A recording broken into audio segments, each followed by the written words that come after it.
Hi everyone. In this short video, I want to show you how to use the thesaurus in APA PsycArticles to find good search terms for your research project. So click on APA PsycArticles. So there's a couple ways you can figure out terms for your paper. So if you just know that you're sort of interested in something about eating and stress, you could try that search, eating, and then you want to put the word and, stress, and hit return. And then look at the subject headings of the resulting articles.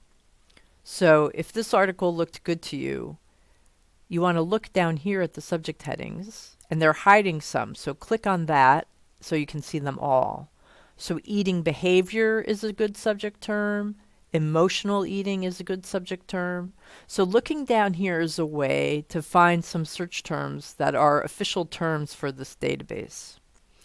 The other way to find terms is to use the thesaurus.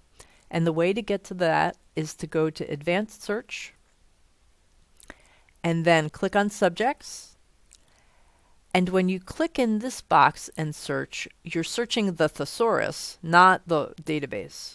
So if I put eating in this box and hit enter, if you scroll down, you get some results.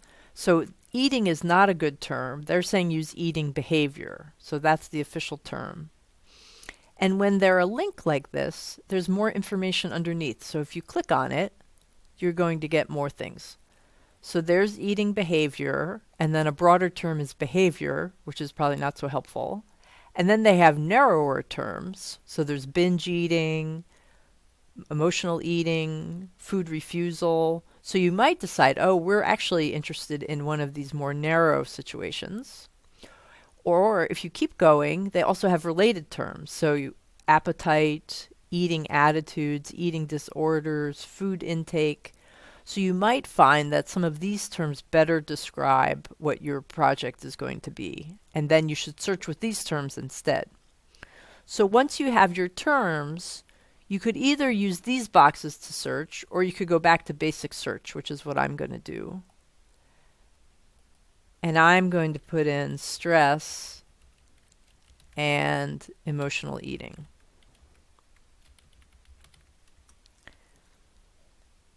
And now I'll get a different list. So you need to just play around with how you combined your terms until you find the things that you want. Some searches will get you more results, some searches will get you fewer results, but it's always a good idea to use the official search terms as much as you can. In the next video, I want to show you how to actually get the articles and things. This one was just about how to find some terms. See you soon!